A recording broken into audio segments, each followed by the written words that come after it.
Just the sound of his voice was enough to make Naruto almost soil his pants. He wasn't here to fight him. He wanted to live. How could this possibly get any worse? Ah well, you see. Vortex. Shit. Of all the heroes to show up, why did it have to be Ant-Man and Wasp? This wasn't even their usual area. Why couldn't it have been someone like Iron Man or Spider-Man or… Actually, now that he thought about it, Ant-Man and Wasp were his best options. Fuck. Oh hey Wasp, Naruto laughed sheepishly, sweating when Thor flew away to meet Ant-Man and Wasp by the shore. Who art thou to interrupt my battle? Speaketh thy name. Thor demanded. I'm Ant-Man, and this is Wasp. Hank said. We were the closest nearby, so SHIELD sent us as backup to help you. You must take the son of Odin to be a fool. Thor laughed. I do not need backup, as you say. Well good. Cause Vortex is my fight. Jan exclaimed, glaring at the frozen villain. Aha. You mortals continue to surprise me. Despite thy puny stature, I can see a small spark of Asgardian fire in thee. Thor complimented Wasp, patting the shorter woman on the back and nearly knocking her down. I see that this is thy square, and I shall not intervene. What? Naruto comically cried out. If this were an anime, he would have tears gushing like waterfalls coming out of his eyes. Ooh. Radioactive Man shouted, firing a heat blast at the Asgardian warrior. Thor flew up in the air to avoid the incoming blast, but Ant-Man and Wasp would not be as lucky. Even if they could shrink down in time, they still wouldn't be fast enough to escape the area of effect of the heat. All they could do is brace for. Whoosh, a torrent of water slammed into them, engulfing them just moments before the heat blast arrived upon them. It felt like a warm bath, then a hot bath, and just as it began to feel as if they were being boiled alive, their water cocoons receded. You? Radioactive Man yelled at Naruto. What the hell are you thinking? Well, I didn't know you'd be attacking the same time as me. Naruto exclaimed in defense. You could have seen my attack coming from a mile away. I thought it was supposed to be a distraction. Why the hell would you think that? Whatever gave you the idea that I was making a distraction? You see. There, right there. Communication. We need to communicate more. Ah. That's bullshit. You're just making up excuses. Look, what happened. Alright. Let's just focus back on the fight before you get hit by the hammer again. What do you mean, get hit by the clang? I tried to warn him, I really did. Naruto stated, turning to the trio of heroes. Well, I guess this is the best time to leave by. And with that, Naruto willed the water around him to create a current that sent him back the direction he came from, back to New York City. Stop.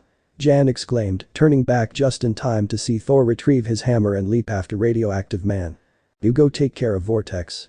I'll help Thor.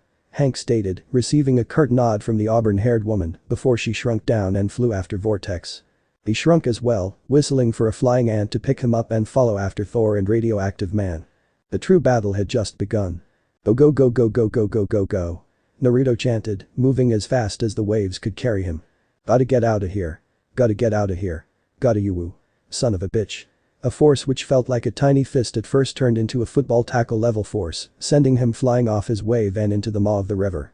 You're not getting away that easy. Jan exclaimed as Naruto resurfaced. How did you catch up to me? You're, like, the size of a wasp. Oh now I get it. Naruto felt like an idiot for not realizing it before, but Wasp could shrink down too well, the size of a wasp.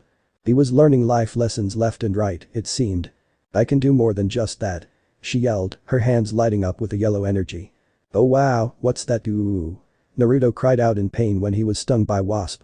Huh. Neat. Jan muttered to herself. Apparently bioelectrical energy bursts were still a form of electricity, and water conducts electricity. Luckily the current was only spread out to Vortex and not the entire Hudson River. Meanwhile, Naruto was barely conscious.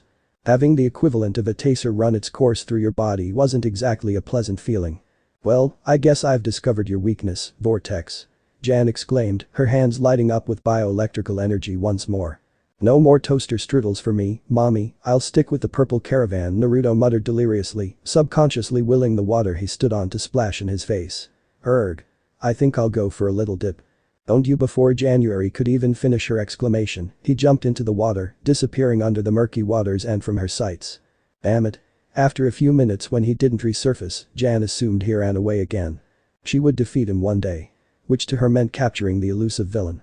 Her heart was pounding in her chest, a strange, almost joyous feeling buzzing in her brain.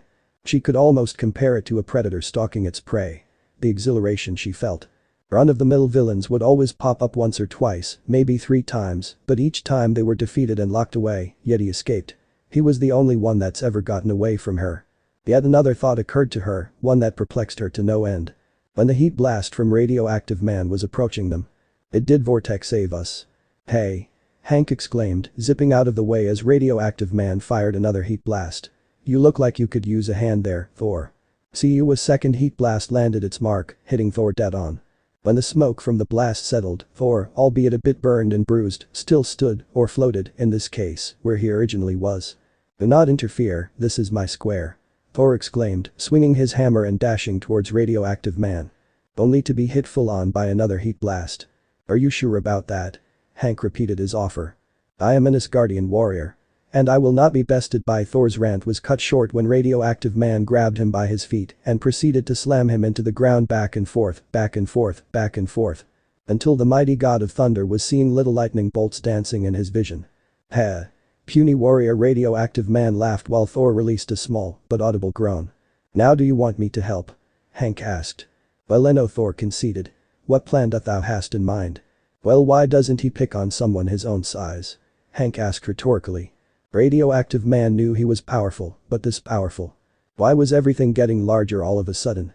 No wait, he was getting smaller. That is an extraordinary power thou hast thither. Thor said, pulling himself out of the ground and recalling Mjolnir to his side. What have you done to me? Radioactive Man exclaimed, now the mere size of an ant. If you would, Thor. Hank said. 'Twould be my pleasure. And with that, Thor dropped his hammer on Radioactive Man. Is he dead? Erg. Oh good, that makes things easier. Hopefully Shield is on its way by now. Hank stated. I thank thee for thine aid. Farewell, mortal. Thor exclaimed, flying off into the distance far, far away. I wonder how Jan is faring. Ah, that was close, Naruto muttered, still a tad bit jittery from the electrical shock as he exited the water near a pier in Battery Park. Sure, the sun had already set by the time he got here, but he was certain that he wasn't being fooled. My oh my, what do we have here? God damn it. But that voice, that seductive voice. It sent chills up Naruto's spine. It was the perfect combination of erotic yet deadly. He wasn't quite sure why that last one, but his instinct told him so. Who's there? He called out, summoning a tendril of water to guard his back. He didn't need to wait for long, as a new figure came out from the shadows and into the lamplight. She was beautiful, the definition of femme fatale. She stood at 5'7" with long, silky red hair and green eyes. Her attire consisted of a black jumpsuit that hugged her slender hergless figure and wore a pair of wrist gauntlets and black high-heel boots. As well as a breathtaking shade of red lipstick, Naruto absent-mindedly noticed. Hello, darling, she spoke, a sultry smirk on her face that made Naruto blush a little. He did kinda, sorta definitely had a red hair fetish. Hell, he even had to adjust his pants to hide his growing erection. Hi. Who are you? Naruto asked, freezing in place when the woman began to saunter over to him, swaying her hips ever so slightly enough to attract Naruto's attention. Who I am is of no concern to you. What I'm more interested in is you, she stated, mere centimeters separating her body from his. I'm Vortex, Naruto replied, sweating a little at how close this gorgeous woman was from him. Nice to meet you. I can see that, she said, an almost invisible tinge of red on her cheeks as she felt a certain part of his anatomy poke her. So, why he immediately went silent when she pressed one of her fingers against her lips, making a SHH noise. You're attracting a lot of attention, Vortex. Some of it good. Her hand reached down and she began to stroke his member. Naruto never cursed wearing pants before this moment. And some of it bad. Beep. Too hard. Too hard. Naruto exclaimed, his voice an octave higher than it usually was. He relaxed when her grip loosened a bit. My point is, good boys get rewarded and bad boys are punished. Do you understand? She questioned, Naruto furiously nodding his head, causing a smirk to appear on her lips. Good. She then leaned forward, dragging her chest against his, and planted a chaste kiss just on the edge of his lips for a brief second before moving his head so that her lips met his ear. Just as quickly as she went in, she pulled away from Naruto, eliciting a groan from the blonde at being blue-balled. I'll be keeping an eye on you, boy. As will others. The way she said that last word left Naruto confused on whether it was supposed to sensual or a warning. Their eyes and ears are my eyes and ears, and they are everywhere. Just keep that in mind while you're playing heroes and villains. With her piece said, she spun on her heels and began to walk away from Naruto, swaying her hips in a less than subtle manner which his eyes were glued on. And he never even got her name. Every so often, Naruto would break from his usual routine and go out to a nearby coffee house for breakfast. He couldn't quite remember the name of the coffee house, despite being inside and sitting at one of the tables near the large glass window. It was quite relaxing, really. He had a cappuccino with cinnamon and the foam styled in a spiral pattern held in his right hand, and a book written by his godfather called The Tale of the Utterly Gutsy Shinobi. He heard the rustling sound of a chair being dragged on the ground, which meant someone was sitting at the next table in front of him. Glancing up briefly, Naruto was caught off guard when the person sitting at the table facing him was a beautiful woman. There was no other way to describe her but using the word beautiful.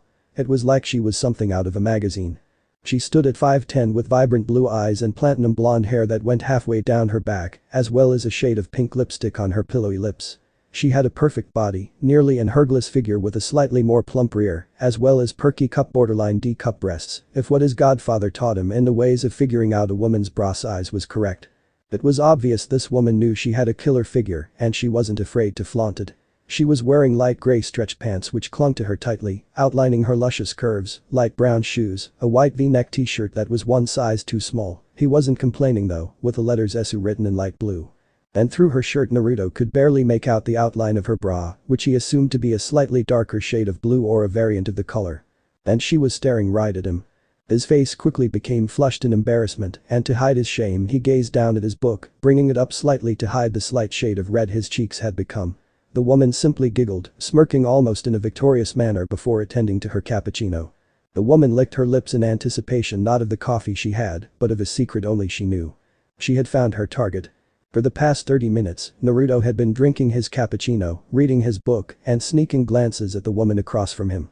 She seemed calm, relaxed, usually closing her eyes and enjoying the serenity of the moment while drinking her coffee.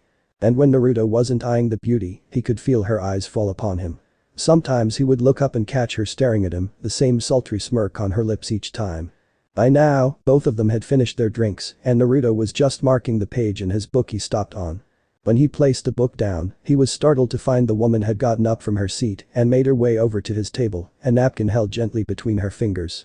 She blew him a kiss before winking, placing the napkin she was holding on top of his book before sauntering away.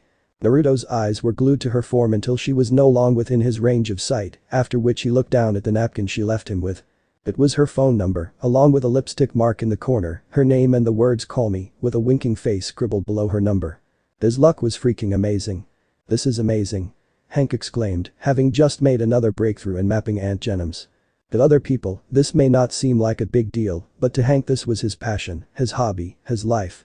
"That's great," Jan cheered, a sly idea forming in her mind. "We should go out and celebrate." "Huh? Yeah, that sounds like a great idea," Hank agreed. "Maybe dinner tonight at the Refinery Hotel rooftop," she suggested, blushing a little at the thought. "The Refinery Hotel? Isn't it kinda hard to get a reservation last minute?" Hank questioned. "Oh, it's impossible for most people. But I can make a few calls and get us a table tonight," Jan stated. "And a room," she added mentally. "Well sure, why not? I think we've earned it after this breakthrough," Hank responded. "Sweet. Meet me at the hotel's lobby at 8 sharp," Jan said, zooming out of the room to get ready for her date with Hank. Hank hummed, resuming his work and gluing his eyes to a microscope. "No rest for the wicked. What's got you so smug?" Sasuke asked his roommate, the blonde puffing out his chest in pride after looking at a message on his phone. "Let's just say I've got a date with a super hot chick that's interested in me," Naruto boasted, causing Sasuke to do a double take. "Dude, for real?" he questioned, Naruto nodding his head in affirmation. "Hell yeah, bro," Naruto exclaimed. Sasuke scoffed, brushing off the blonde's excitement as if it were nothing. "You're lying, Naruto." "I'm not." "What's her name?" "Emma. Emma Frost." "What's this girl look like?" "Blonde, body 10, face 10, a killer ass." "Sounds too good to be true, dude." "I shit you not, good sir." "Oh yeah? Then prove it." Almost as if some cosmic force was watching over them, Naruto's phone vibrated. Emma had sent him a new message with a photo attached. "I'm thinking about wearing this tonight, you like? Or should I wear nothing underneath at all?" The picture attached was a selfie of her wearing nothing more than a lacy white bra and panties. "She looks like that," Naruto stated, showing Sasuke the picture. He stuttered, stunned to near silence by his blonde roommate's luck. "I am the master." Naruto laughed maniacally, very much enjoying the sight of Sasuke curled up on the ground, rocking back and forth whilst muttering "I'm in a happy relationship" over and over. "Tonight is going to be amazing." Anne brushed off the microscopic specks of dust from her yellow dress. Everything had to be perfect. Being rich had its perks, one of which was stealing a last-minute room and reservation from a couple who bailed or failed. Plus the hotel had sent a free bottle of champagne and 2 wine glasses to her room. So now here she was, waiting for Hank in the Refinery Hotel lobby, 2 minutes away from 8 o'clock. "Hey, Jan." She mentally released a sigh of relief at the sound of Hank's voice. For a moment, she had begun to worry. "Hi Hank." Jan chirped, grabbing Hank's hand and dragging him to the elevator. "Let's have a good time, yeah?" Naruto tugged at the orange tie around his neck. At Emma's request, he was wearing formal attire for their date: a black suit, black pants, a white dress shirt and an orange tie. It was a weird request, but hey, she was hot, there was no way he'd fuck this up, intentionally. And now, here he was, waiting for his date to meet him. Imagine his surprise when she pulled up in a limousine. "Oh wow," was all Naruto could say, seeing the luxury sedan pull up at the curb. The rear window on his side rolled down, and a delicate manicured hand beckoned him inside. Who was he to refuse?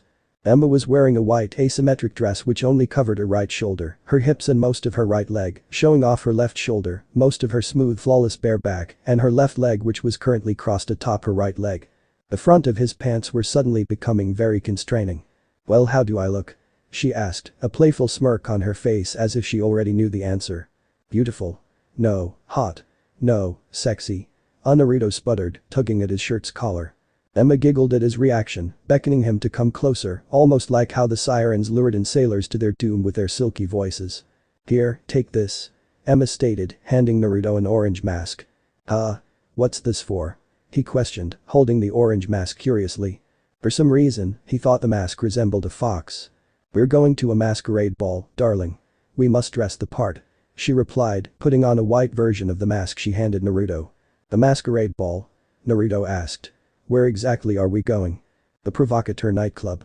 Hidden off in the meatpacking district of New York City was a diamond in the rough, the nightclub known as Provocateur. This club had a very exclusive crowd made up of models, the rich and the famous. There were some allowed in who didn't fit these 3 categories, but usually they knew someone who did, and once you're in, you're in. And now, so was he. The bouncer almost immediately recognized Emma, rushing to open the door for her, beads of sweat running down his body. "Right this way, ma'am," he exclaimed, a hint of fear in his voice. Emma wrapped her arm around Naruto's waist, pulling him along and into the club. Inside the club was absolutely amazing. Hot, sexy models mingling with eccentric millionaires and billionaires, hell, Naruto was even sure he saw a couple of celebrities in the mix. All of them were wearing masquerade masks, laughing and enjoying themselves without a care in the world. Some of the guests said hi to Emma, a few guys and gals looking at either Naruto or Emma, or both, in jealousy, as the latter guided the former through the crowds of people. Champagne, cocaine, gasoline, and most things in between. The night was turning into a blur. Naruto was dancing with Emma when suddenly she grabbed his hands, dragging him along to another location. Eventually, she led him up into the lounge, rich pigs and gold diggers filling up the booths that they went by. "Where are we going?" Naruto asked, his eyes drifting slightly to one of the lounge booths. For a second, he thought he saw Tony Stark of Stark Industries. "Somewhere more private," Emma replied, making Naruto move just a little bit faster. "So," Naruto began as Emma slammed the door shut. Slap! She suddenly slapped him across the face before pushing him onto the couch in the room.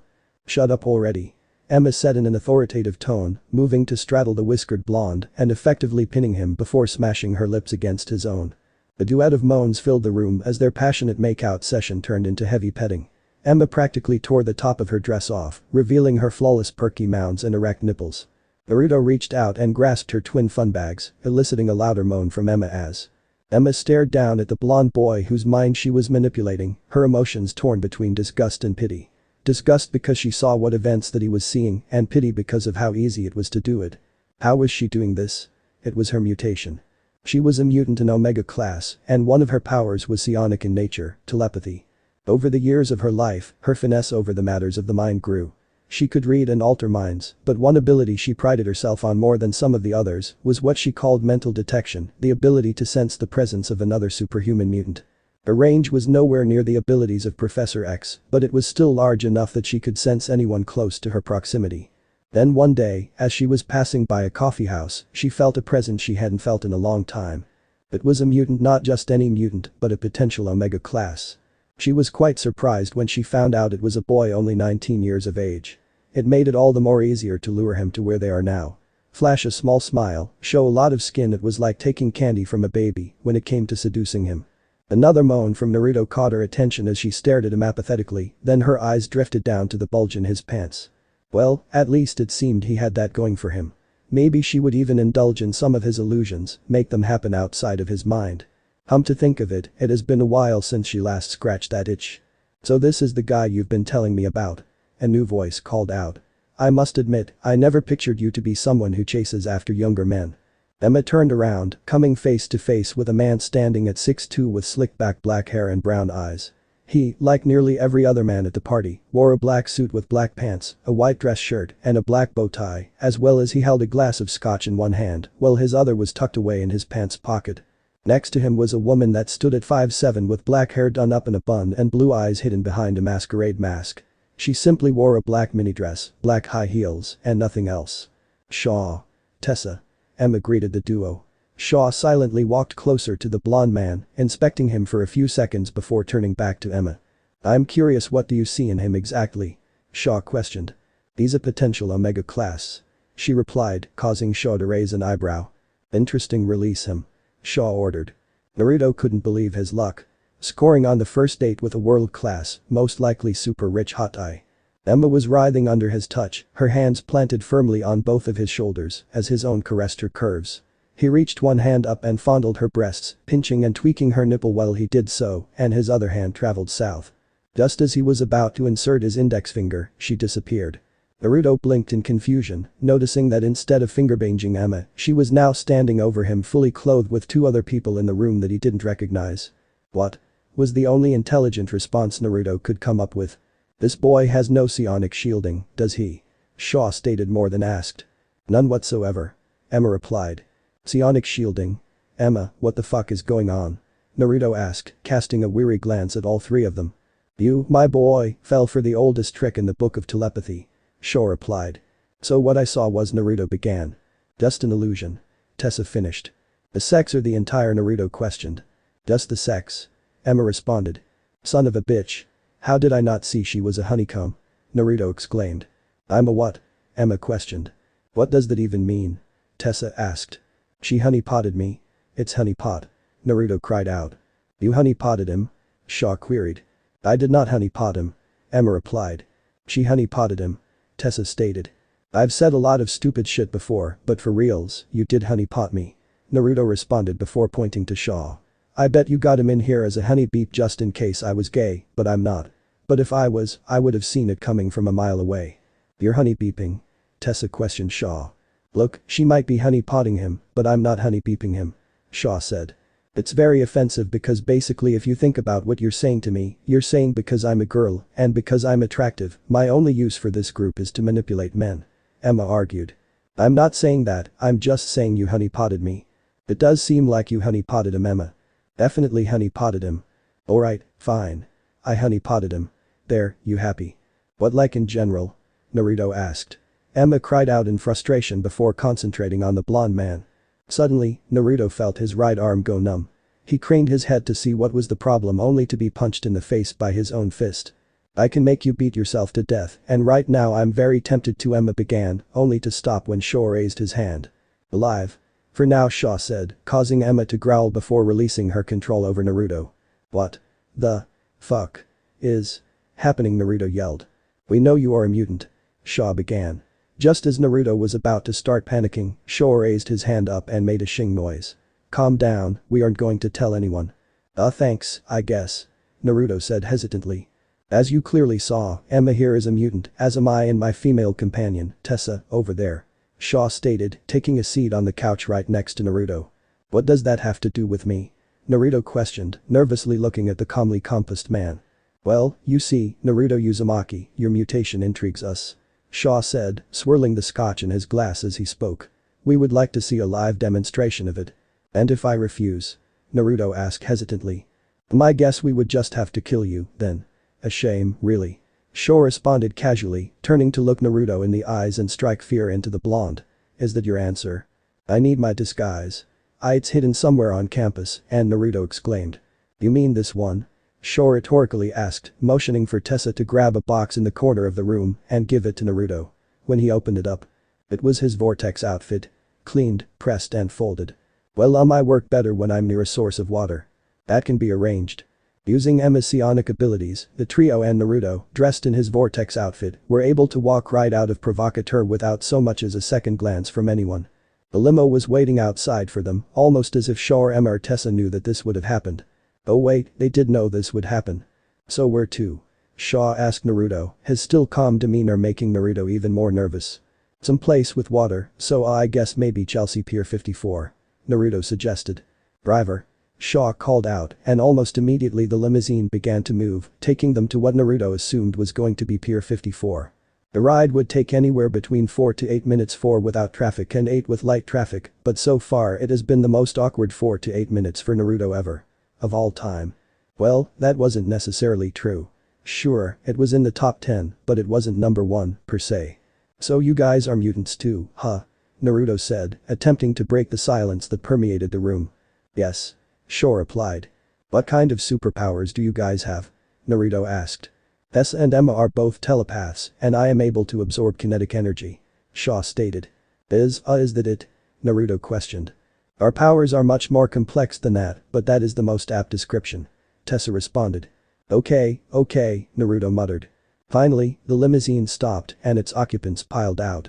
Can we go to the end of the docks for this? Naruto requested. Lead the way. Shaw replied.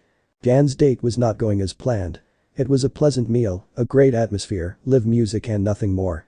Hank was courteous, polite, but he didn't make any advances on her, nor did he reciprocate her attempts to flirt with him. Her only solace was that crime seemed to have taken a break for tonight. Ring ring ring. Hank's phone rang, which was never a good sign.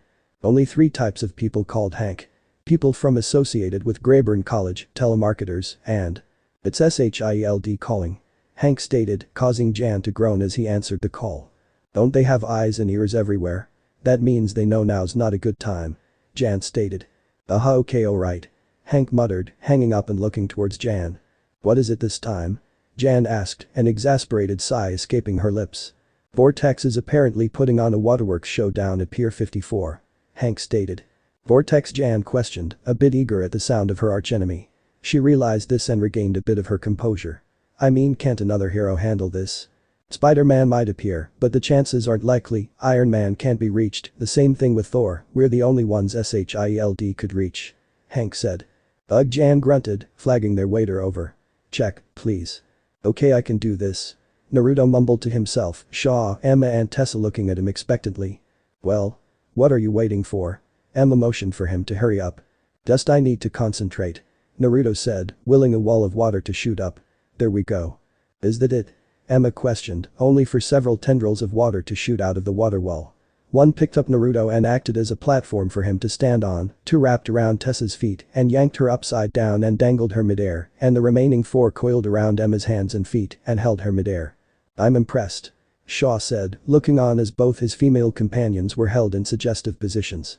Not only could he control multiple tendrils of water with near effortless ease, they also had a sexual use.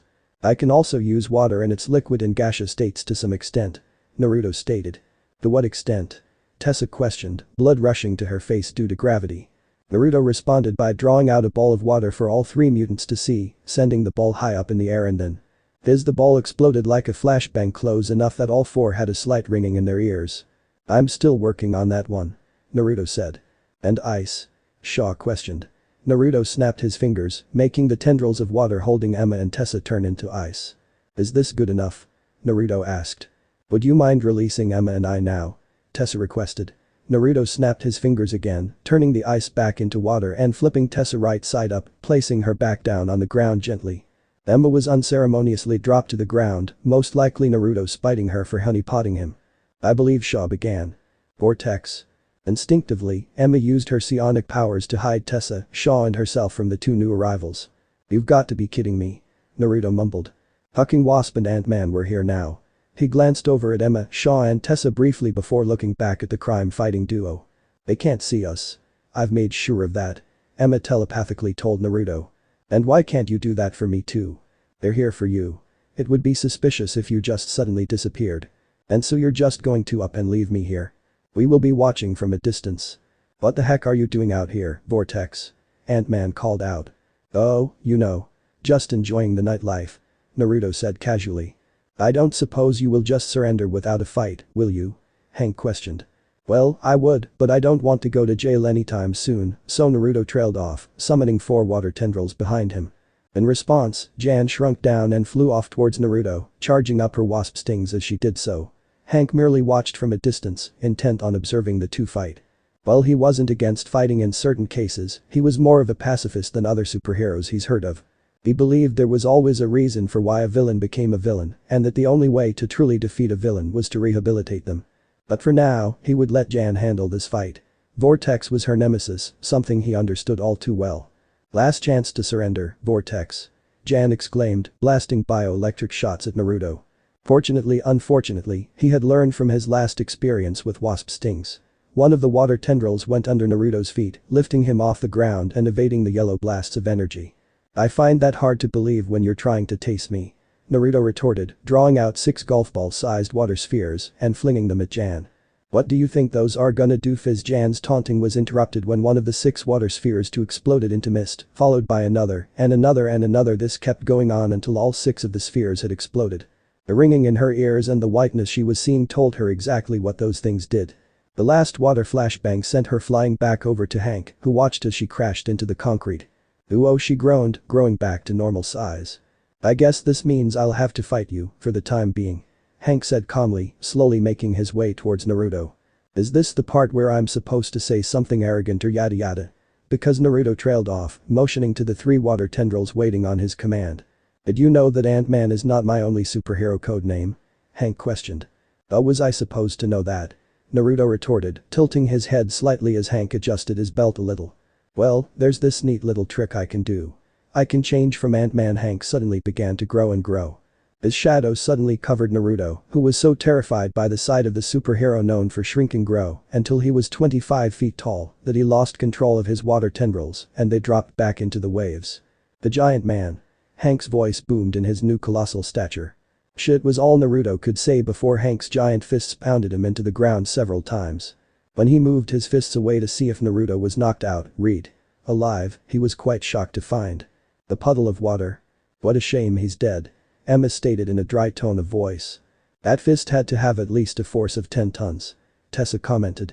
"Hey up, Shaw," Emma said, holding her hand out to Shaw expectantly. "Now hold on just a minute," Shaw said. "It's over, Shaw, isn't it?" "No." "Yes. You have got to be fucking kidding me." Everyone, especially Hank, were surprised at the sound of Naruto's pissed-off voice. The puddle that had been in place of Naruto rose up, taking his form before the water began to turn into the color of skin, hair and fabric. "That hurt like a bitch," Naruto yelled, the water surrounding the pier becoming even more turbulent than before. Even the water by Shaw, Emma and Tessa was affected, waves spiking up and threatening to splash the trio. "I don't understand, how are you still conscious, much less alive?" Hank questioned. "I don't know," Naruto yelled, the waves becoming even more violent as his anger grew, something that Hank and a fully recovered Jan noticed. "Naruto, you need to calm down." "Fuck that. He fucking punched me so hard into the ground I was pulp." "Look around. Look at what you're doing to the waters."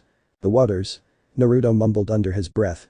It was then, when he began to look around, that he saw what he was doing. The waves had become so rough that the other surrounding piers were being affected. Am I doing this?"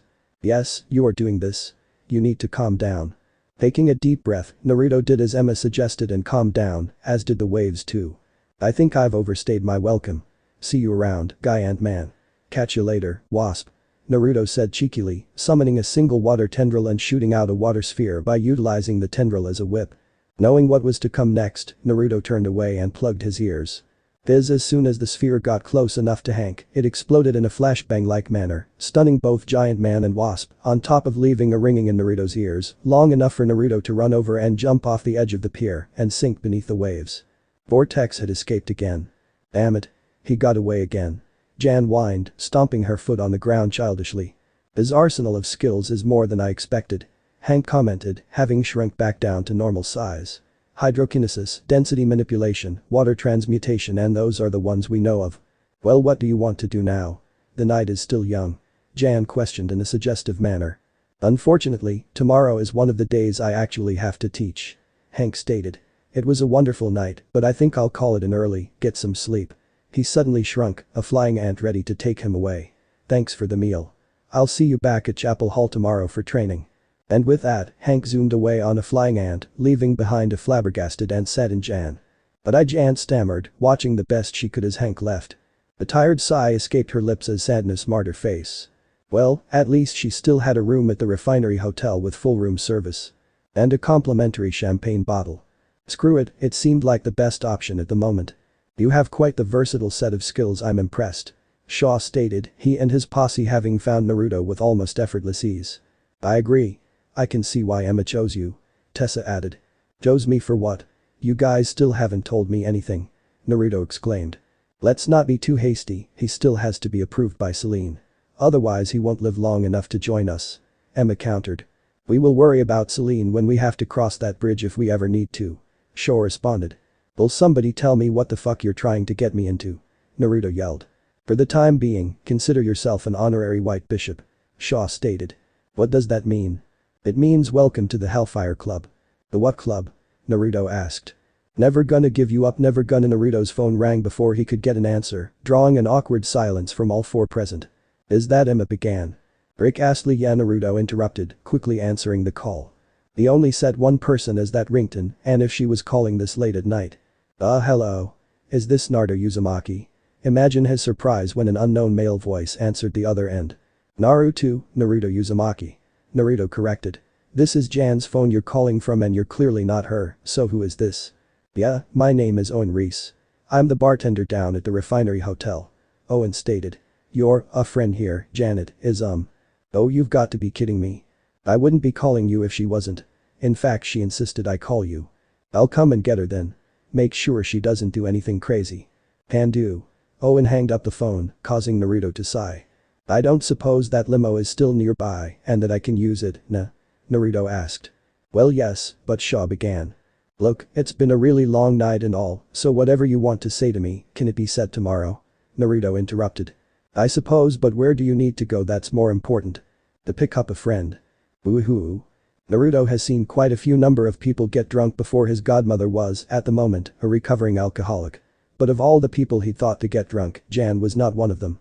Apparently, according to his new friend Owen, Jan stumbled into the hotel's bar area, bought a few too many drinks, and pissed off a few people in the process. Oh, thank God you're here. Owen exclaimed, barely holding back Jan from doing something she'd regret. It was a good thing he swapped his Vortex outfit for his suit and tie back in the limo, he didn't need to create more of a scene than there already was. I'll take it from here. Naruto stated as Owen released her. That's right, you hiccup fucker. Oh hey Naruto. What are you doing here? Jan stumbled over to the blonde, her face flushed red and a mischievous grin on her face. Do you know where her room is? Naruto asked Owen. Here's your key and ID. Owen replied, sliding both items over to him. Good luck. We should go to a club. Yeah, thanks. By some miracle, Naruto got Jan back into her room, and getting her on the bed was a whole lot easier than he thought it would have been. But I don't want to go to bed. Jan, you're drunk. No, I'm isn't. Yes, you are. No. Yes. No. Yes. Maybe. There. You admitted to being drunk. Naruto exclaimed. Just a little. But I'm not as think as you drunk I am. Jan argued. I can just tell it's going to be fun dealing with you when you're hungover. Naruto muttered under his breath. Naruto, am I attractive? What? It was a simple cognitive question she had asked, yet it was enough to make Naruto trip over nothing and reply with asking her to repeat herself. I knew it. You don't think I'm attractive at all. Jan sobbed, her drunken emotions fluctuating into a depression. No, not at all. I think you're really attractive. Naruto panicked, trying to make her stop crying, to which she immediately did, and in place of her sobbing was a sly fox-like sultry smirk. Oh? So you like me? Jan's drunken perception inferred. Did he like Jan? Sure, he would admit she was physically attractive, that was a given, but God, they've been friends for what felt like forever now, to think about something more than just friends. Jan, shhhhhhhh. Jan reached over and placed her finger over Naruto's lips. Come sleep with me tonight. Her request was a simple one, and had Naruto not been physically and mentally drained from the day already, he would have objected to such command. But damn it all, he was tired. And if he didn't do this, that probably meant another hour of trying to lull her to sleep, something he wasn't entirely sure he was up for. Alright. Naruto complied, freaking out. Jan began to strip. What are you doing? It's hot in this room. She exclaimed, stripping down to her underwear before wiggling beneath the bed sheets. And it wasn't like she was wrong. The room was kinda hot, and Naruto knew for certain if he slept in his suit, he'd just suffer heat exhaustion. So he took off his suit jacket, followed by his tie, and so on and so forth, until he was wearing only his boxers. Once he was stripped down, he was pulled onto the bed and under the covers by Jan. "All night, Jan," Naruto said, letting the day's exhaustion take him into blissful unconsciousness, while Jan wrapped her arms around the blonde sides. "Good night, Naruto," she whispered. And if Naruto had been a little more awake, he would have noticed when Jan leaned over and gave him a kiss. Just another thing he'd deal with in the morning. "Ugh, my head," Jan groggily groaned, the early morning sun's rays piercing through the room's windows and gracefully illuminating her half-naked form.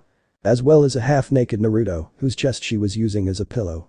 She would have screamed, but her voice was hoarse, to the point that it hurt to form words and vocalize them. Plus, she was more focused on the dull throbbing in her head, a pain unlike any other she had experienced before. So this is what a hangover feels like, she thought to herself, craning her head slightly to look at the sun's harsh rays that beat down on her like a relentless fist. She groaned a bit louder, pulling the bed sheet up slightly and burying her face in her pillow, causing said pillow to stir. NHH, Naruto grunted, his eyes fluttering opening, only to be greeted by a mop of auburn hair against his chest. "Morning, Naruto," Jan managed to say in a gravelly voice. "Jan? Ugh, what time is it?" Naruto asked, bringing his arm up to cover his eyes from the sunlight. "Do you want me to make you coffee?" he suggested, only for Jan to shake her head no. "Do you want me to just stay here until you recover?" She nodded her head, causing Naruto to sigh and pull the sheets up ever so slightly more. It would be another hour before they moved from that spot. "Naruto?" "Yeah, Jan?" Is that poking me what I think it is?" "Naruto?" "Sorry, I can't help it." "Idiot. It's an involuntary reaction. I can feel it wiggling." "Coffee?" "Yes, please." New details are coming in about the alleged Naruto ignored the near-mute television in favor of bringing Jan her coffee. "Thanks," Jan said, having recovered some of her voice for the time being. She grabbed the cup from Naruto's hands and took a sip. "So, how much do you remember?" Naruto asked, sitting on the edge of her bed and partially blocking the sun as he put on the clothes he wore from the night before. "Not much." Jan held back the urge to upchuck her guts. Did we?" "No. As far as I can remember, we didn't do that," Naruto assured her, causing her to breathe a sigh of relief. "You drank a lot, I'm surprised you aren't throwing up right now." "Trust me, I'm trying not to." Just as Jan said that, she felt the urge to vomit come up once again. MHH. MHH. She exclaimed with her lips being the only barricade between the cool air and the contents of last night's dinner. Yeah, I got it," Naruto stated, reaching over and grabbing the nearby trash bin. "Here you go," he said, handing Jan the bin. "Thanks, Urg," Jan hurled, emptying her stomach's contents into the waste receptacle like there was no tomorrow. Naruto could only pat her on the back as she threw up, awkwardly looking away as she did so. "Just let it all out," Naruto muttered. "Larg." He got off the bed and looked around for a mini fridge, something that would have a water bottle or something. Luckily, he didn't have to go far and found a crisp cold bottle of smart water. "Here, maybe this will help," Naruto said hesitantly, handing Jan the bottle of water. Thanks," Jan said, washing away the taste of vomit in her mouth. "So anything else you remember?" Naruto questioned, rubbing the crust out of his eyes. Jan hummed. What else could she remember? The night began with a few glasses of that champagne, which turned into emptying half the bottle before she even went to the bar, then well, she wasn't sure when, but Naruto showed up and took her to her room and then. She blushed when she finally remembered that she was still in her underwear. "And that kiss?" Nothing else," she exclaimed. "Okay," Naruto replied, curious about her reaction. "Do you need anything else?" "I think I'm good for now," Jan said. "Alright. I'm gonna try and get back on campus, get some clothes that aren't this," Naruto said, holding up the suit jacket he wore last night as if it were diseased. Let it be known that Naruto Uzumaki was not very fond of formal wear whatsoever. "See you sometime later today, maybe?" he suggested, donning his suit jacket and stuffing his orange tie into his pocket. "Yeah, sure," was Jan's reply before she felt the urge to throw up again. Naruto awkwardly exited the room while she upchucked, sighing once he was out of the room. One hell of a way to start of the day, he thought. And it isn't even close to being over with. He faltered in his step, initially freaked out by the voice in his head, but then he remembered the voice wasn't him going crazy. "Emma?" "Yes. Shaw wants you to come down to the provocateur. Right now. Try not to be late." Naruto sighed, leaning against a hallway wall. He was still exhausted from the night before, having only gotten a few hours of sleep. Emma didn't exactly specify what time, only to not be late. And Shaw didn't seem like the type of person he'd want to piss off, at least that was his gut instinct. So it was off to a nightclub while it was still light out. What the hell had he gotten himself into? The moment Naruto left, Jan thought about what she did there kiss. Odd, he was her friend. Sure, the thought of him and her together had crossed her mind maybe once or twice, 12 times in reality, she had never really thought that it would happen anytime soon. She kissed him, however. And sure, she was drunk, but that just removed any inhibition she had, both good and bad. But wouldn't that mean that deep down she liked him? As more than a friend? Then GGH, what else is on TV? Jan decided to focus on something else, flipping through the channels until she stumbled upon Live on CNN. Breaking news. If you're just joining us now, a riot has broken out in Midtown, New York City.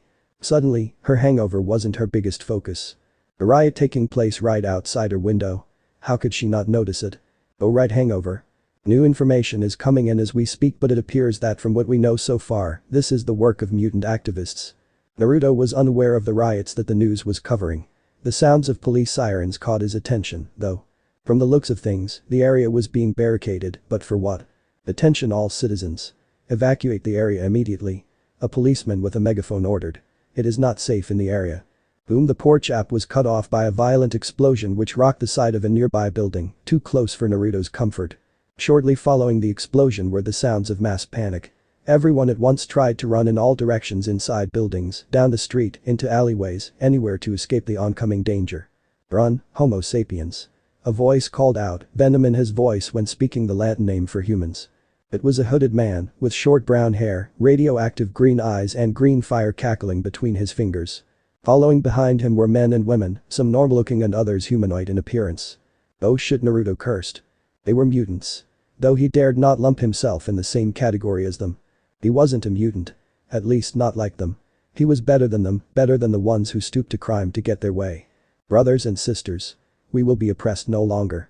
The green fire-bending man exclaimed. We are the next step in evolution. We are mutants. And we are here to stay. Following right behind him was a beautiful woman that stood at 5'11" with long golden blonde hair and vibrant purple eyes hidden behind a purple mask. She held what appeared to be a katana in one hand and a crossbow in the other, both of which were made out of some strange purple energy. Naruto and several other people were a part of the lucky or unlucky, depending on how one looked at it, group that went down an alleyway, a dead-end alleyway. There was a family of 3, a mother, father and a daughter huddled together in hysterical fear. The girl, no older than 16, was being comforted by her mother, while her father looked down the alley in fear at the approaching mutants. It was the man wielding green fire, the woman with purple energy weapons, and a few others Naruto didn't recognize. Well, what do we have here, brothers and sisters? The man said, a sadistic grin on his face at the looks of fear on the 7 victims' faces. He turned to his female companion. Let judgment pass them by. Let judgment pass them by. Was the resounding cry from the other mutants. Suddenly, without warning, Naruto and the 6 others were grabbed, pushed down on their knees, as the woman began to study them one by one. Let's find out if you are one of us or one of them. The woman exclaimed, placing her hands on either side of a businesswoman's face. From what Naruto could tell, her mutation had something to do with psychic powers, telekinesis and telepathy. Which meant if her powers were anything like Emma's. She's human. The woman stated, walking away from the businesswoman and onto her next victim. In place of the psionic woman came a man wielding sharpened bones protruding from his wrists. He grinned, a look of bloodlust on his face as he reared one hand back and decapitated the businesswoman. The same thing happened to the next 2 people, and then she went up to Naruto. You're cute, she said, stroking Naruto's cheeks before placing her hands on his face. Mutant, she muttered. He's one of us. A roaring cheer came from the mutant anarchists as the psychic woman pulled Naruto up onto his feet. Wait a sec. Naruto started. Welcome, brother. My former name, my human name was John Alertis, but now my name is Pyro. The man wielding green fire exclaimed. I'm Silac. Nice to meet you, the psychic woman said, wrapping her arms around Naruto. Patience, Silac. We still have a job to do. Pyro stated. TCH. A real shame, Silac mumbled, pulling back away from Naruto and making her way over to the first of the family of 3, the father. No, please no. The mother begged, tears flowing freely from her eyes. Dad. The girl exclaimed. He's human. Silac stated. Let's let the new guy handle this one. Pyro suggested, which every other mutant replied in agreement. Let their judgment fall upon them. Naruto stood before the kneeling man, shakily standing on his own 2 feet as he faced a dilemma he wasn't sure he could handle. They were asking him to kill a man. Sure, he could be considered a supervillain when he was Vortex, but he's never killed a person. Could he even do it? Could he kill an innocent man? Unconsciously, Naruto drew water from the nearest source of fire hydrant at the end of the alley and formed a large sphere of water. Just looking down at the father below him made Naruto's hands tremble. He took a deep breath, steadied his shaking body, formed several water tendrils. And commanded 3 of the tendrils to wrap around the family while the other 4 lashed out at the mutant anarchists. The tendrils wrapped around the family lifted them out of the alleyway, away from the mutants trying to harm them. "Run!" Naruto exclaimed, releasing them and focusing on distracting the mutants. Luckily, the family heard what he said and ran. He wasn't able to see how far they got because of a green fireball that was shot at him. "You traitor!" Pyra yelled in anger, forming another green fireball. Maybe he should have thought this through a bit more. Now he has an army of mutants pissed off at him. Naruto muttered, forming another sphere of water and looking away. The water flashbang was enough to stun the mob, giving Naruto a chance to escape the same route that the family took. "Oh, that whiskered bastard," Psylocke muttered, though with no ill intent in her voice. In fact, her tone held a hint of amusement. "That him? Oh fuck, oh fuck, oh fuck, oh fuck, oh fuck," Naruto chanted, not even bothering to look behind to see if he was being chased. He just knew. He dashed into a nearby building, hoping to whatever higher beings up there that he wouldn't be found immediately. "Heh. Looks like you're in a lot of trouble there, Naruto." Emma's voice called out to him, though he was certain it wasn't in his mind. "Emma? Where are you?" Naruto called out, looking around frantically for a blonde woman. "Over here." Naruto jumped in surprise when Emma's voice came out of someone who was obviously not her. Emma?" Naruto questioned, tilting his head in confusion. "That. Like that, you see?" It was definitely Emma's voice, with a hint of a German accent, but definitely not Emma's body. She was definitely female, standing at 5'4" with dark blue hair held in a ponytail, Emma's signature blue eyes, pointy ears, a slender yet curvaceous frame that seemed like a middle ground between cute and sexy. Oh, and blue skin. Flawless, smooth blue skin covered only by a white plunge V-neck lace-up leotard. It looked more like a one-piece swimsuit than a leotard. She also had a prehensile tail that reminded Naruto of a devil's. "Who are you?" "I'm Emma, but that I'm doing now is possessing the body of a teleporter," Emma stated, motioning to her own body. "What the fool, look, I need my vortex costume. Fast." Naruto exclaimed. "No." "Beg pardon?" Naruto asked. "I said no. That is there not to understand?" Emma questioned, crossing her arms under her bust with a Cheshire grin on her face. "But I need my outfit," Naruto yelled. "And why do you need it exactly?" Emma asked. Naruto trailed off. "Does that outfit help bury your feelings? Hiding your true self?" Emma queried. "I don't know. Yes. No. Maybe." Naruto exclaimed. "I just know that I can't be seen using my powers like this," he said, motioning to the dirtied suit he was wearing.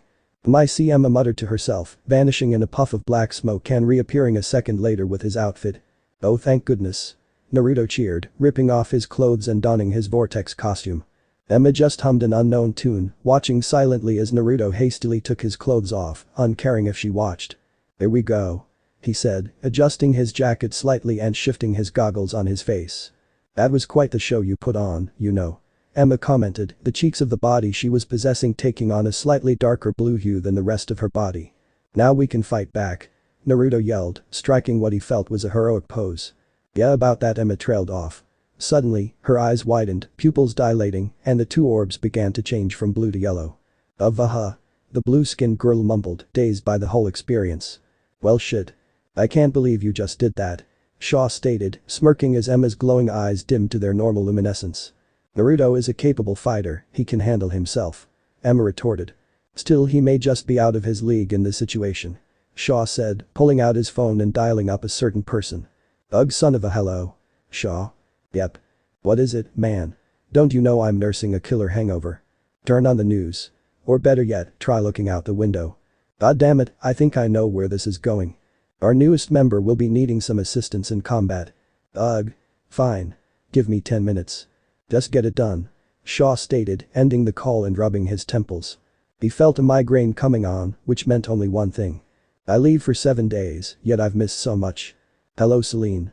Snap out of it. Snap out of it," Naruto chanted, shaking the blue woman back and forth. "Bell shaking me isn't helping," she yelled, disoriented but cognizant enough to understand she was being shaken in a rather violent manner. "Oh right," he muttered, releasing his grip on the blue-skinned girl. "Come out, traitor. We know you're out there," Pyra yelled, casting fireballs at nearby buildings in the hopes of scorching the mutant who sided with the Homo sapiens. "That was that," The blue girl asked, leaping in surprise as a fireball narrowly missed her tail. What's your name, blue girl? Naruto asked, peeking out to see if the psychotic pyromaniac was still out there. I am not blue girl, I am Karen Wagner, though my stage name is Nightcrawler. She exclaimed proudly, puffing out her chest a little in pride. I'm Vortex. Now if you can just keep your voice down, maybe we can found you. That is all the warning the two were given before Naruto tackled Karen off to the side, dodging a fireball which would have incinerated them had they stayed a second longer. Hold still so I can burn you. Pyro yelled, firing another fireball right at Naruto and Karen. Instinctively, the blue-skinned girl teleported, reappearing a few feet away from where the blast would have hit. Bad in the Lord's name is going on, Karen yelled, pushing the blonde villain off of her before another fireball could be shot off at them. You're in Midtown and a mutant riot is going on. Naruto quickly explained, summoning forth a wall of water to block a fireball. But that doesn't explain why this hothead is firing at me.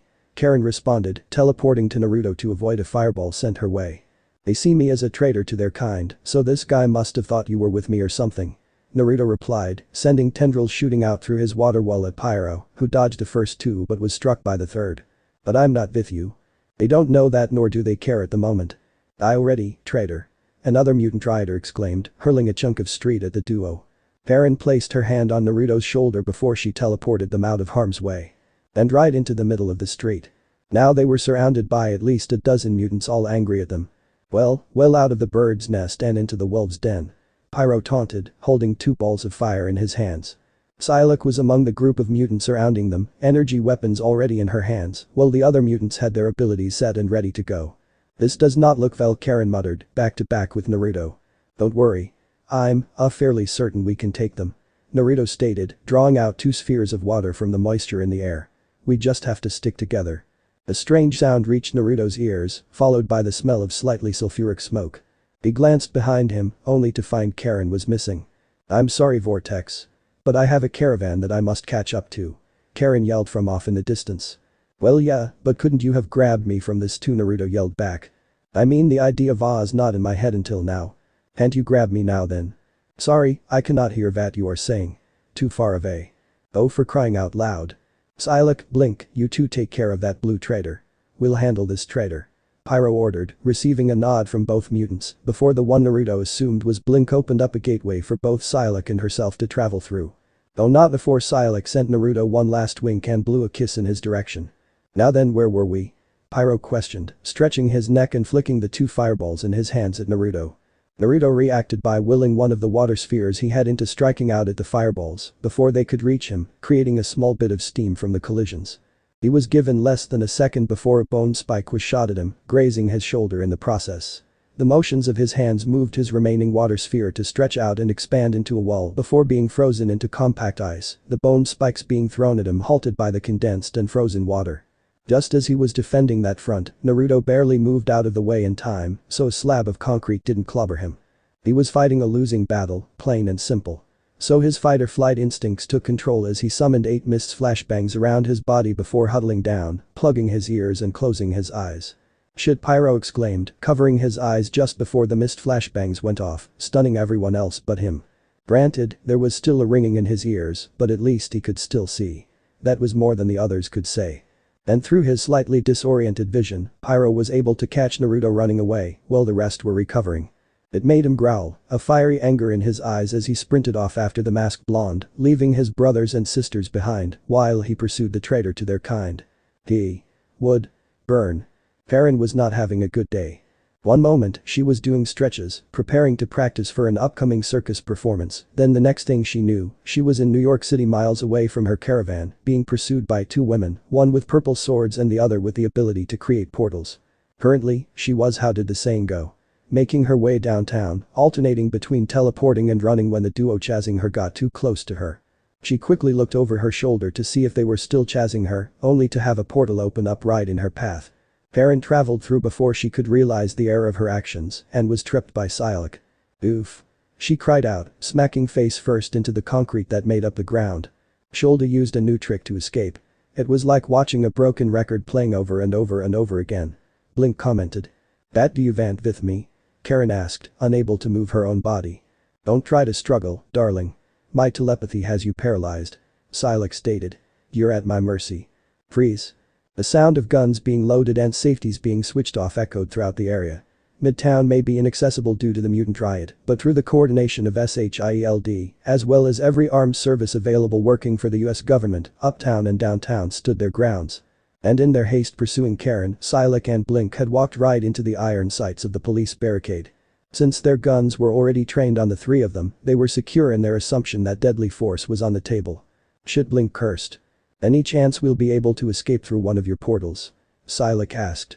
Not enough time, was Blink's reply, causing Silik to curse under her breath too. Perhaps I could be of assistance. Karen called out from beneath them, still paralyzed from Silik's telepathy. Do not move. Remain where you are and place your hands above your head. The police officer with a megaphone commanded. Why would you help us? Well, there are a lot of guns aimed at us, and I do not plan to die today. And if I release you, what's to stop you from abandoning us like you did Mr. Tall, Blonde and Handsome? I honestly did not think that I could have taken him with me. It was a mistake on my part. You have 10 seconds to comply or we will shoot. 10. Time is running out, please choose wisely. 9. I'll take my chances with her over the alternative. What do you say, Silik? 8. I'm not sure if I trust her. 7. Did you trust that hothead Pyro? 6. Ah, good point. 5. We are running out of time. 4. Alright, fine. Just get us out of here. Silik conceded, releasing her mental grip on Karen. 3. I said put your hands above your head. The police officer shouted when Silik and Blink reached down to help Karen up onto her feet. Hold on to me, this only works through physical contact. Karen whispered, gripping Silik and Blink's hands in her own. 2. Any day now? Silik exclaimed. 1. Just as the police officer reached 1, Karen as well as Silik and Blink vanished in a puff of black smoke, away from the police barricade and away from the mutant riot. The man simply cursed all sorts of obscenities, throwing his megaphone to the ground in rage, while the others kept a watchful eye for any others who dared come close to the barricade. But for now, the trio of mutants had escaped. Naruto didn't bother to look back, he knew Pyro was still chasing him.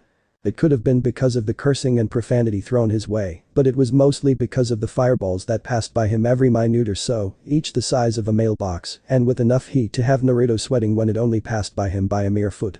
Quit running and burn already. Pyro yelled, tossing fireball after fireball at the blonde recklessly. I'd rather not. Naruto retorted, dodging the incoming fireballs by merely inches. The right shoulder of his overcoat was on fire. Oh, fuck. He cursed, patting the flames out with his left hand before they could spread. Had he been looking where he was going, he would have noticed he was running into an alleyway, a dead end, before it was too late. And nowhere to run now, traitor.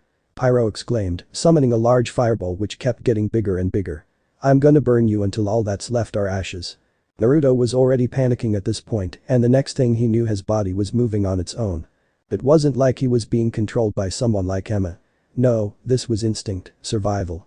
Pyro was surprised when Naruto suddenly charged and tackled him to the ground, causing him to lose concentration and make the fireball disperse. A few minutes later, the rest of the mutants were able to follow the trail of destruction and find Pyro and Naruto. What they found, however, shocked them into silence. NGH. Ugh. FHH. Naruto grunted, standing over Pyro as he wailed on him, punch after punch after punch going into Pyro's face. The poor pyromaniac's face was bloodied, his nose broken, this would definitely leave a scar. Hey. Hey. Hey. One of the mutants exclaimed, two men pulling Naruto off Pyro before he could literally beat the man to death. Enough, bro. Fuck. Another mutant cried out. Haha, Naruto panted, the adrenaline wearing off as he came back to his senses. Dude. He totally fucked up Pyro. What should we do? What the fuck do you think we should do? He's still a traitor. Naruto, now fully aware of the situation he was in, began to struggle, attempting to shake out of the grip of the two mutants holding him. Just as the bone spike mutant was about to deal the killing blow, a blue laser beam shot him in the back. Ugh, let's just get this over with quickly. Oh shit, oh shit. It was a figure hovering in the air, a tall figure standing at 6'6" with red and gold armor.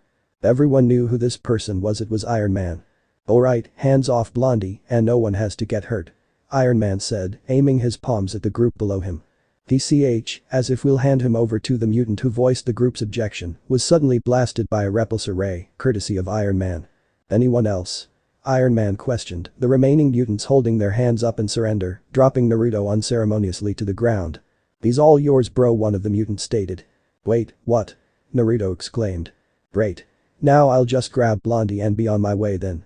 Iron Man stated, flying down low and grabbing Naruto by his trench coat. Hey. Hey. Whoa. Naruto cried out, flailing in the iron grip of Iron Man.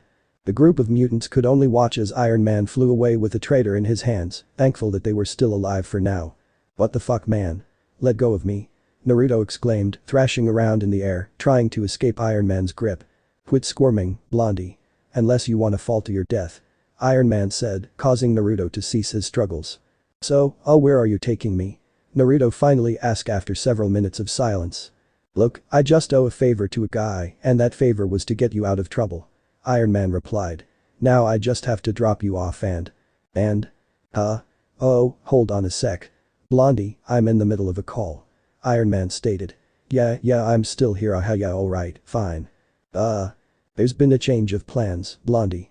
What was the original plan? Well, I was just gonna drop you off on the edge of Manhattan, but Shaw wants you dropped off at the Provocateur instead. Iron Man explained. Shaw put you up to this, Naruto exclaimed. I owed him a favor after an incident at the club. Iron Man said. Wait a second, are you? Look, you don't try to figure out who I am behind the mask, and I'll give the same courtesy. But fine so. Just shut up, Blondie. I'm still nursing a killer hangover. Naruto and Iron Man quickly arrived at the entrance to the Provocateur, Shaw, Emma and Tessa, patiently waiting for him to land. About time you showed up. Emma stated, a sly smirk on her face. This makes us even, Shaw. Iron Man stated, dropping Naruto on the ground when they were close enough for the blonde to not break his legs. Of course, Tony. Shaw said. Iron Man. The Metal Man corrected. Now if you excuse me, there's a city that needs my help. And with that, Iron Man flew off, leaving Naruto at the mercy of the Hellfire Club trio. Naruto, Shaw stated, motioning for the blonde to follow him. We need to talk. Naruto was being flanked by Emma on his left and Tessa on his right. Shaw was leading the group, a solemn look on his and the two women's faces. Where are we going? Naruto questioned. To meet the Black Queen. Tessa replied. The Black Queen? Naruto said curiously. She's the deciding factor on whether you're going to truly be a member of the Hellfire Club or not. Emma stated. I thought I was already in the Hellfire Club. Naruto commented. You are, but all members have to go through her first. Shaw said. If she approves you, you live. And if she doesn't? You die. Naruto froze up at that. What was it with people trying to kill him today? Come on, keep moving. Emma said, pushing the blonde man along despite his rigid state. Is there any way around this? Naruto asked hesitantly.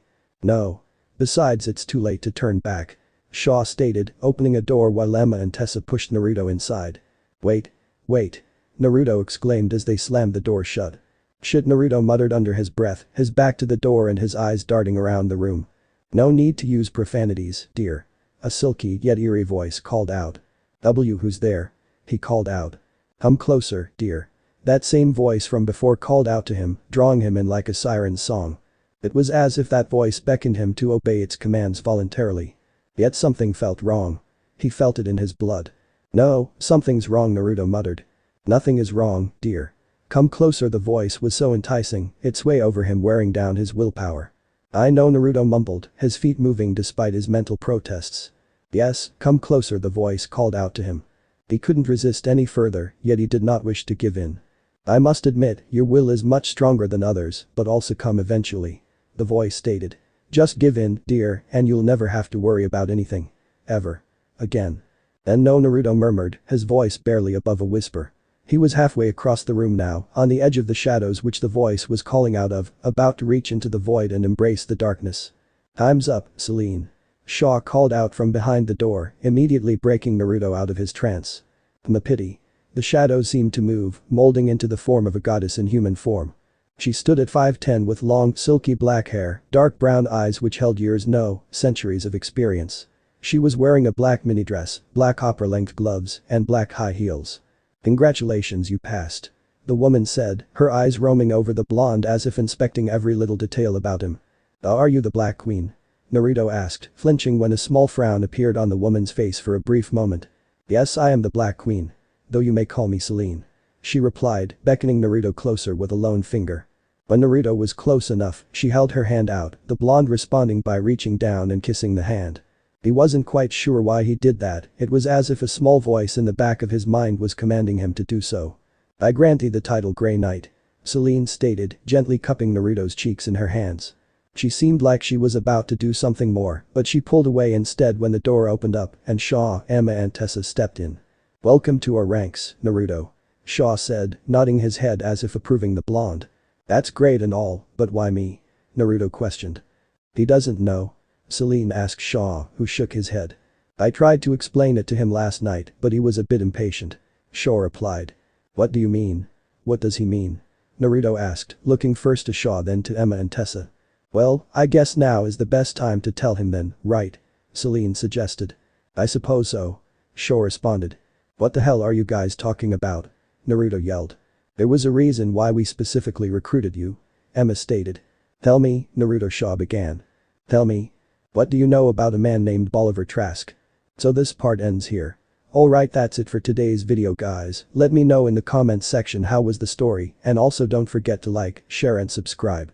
I will meet you in another video. Bye bye.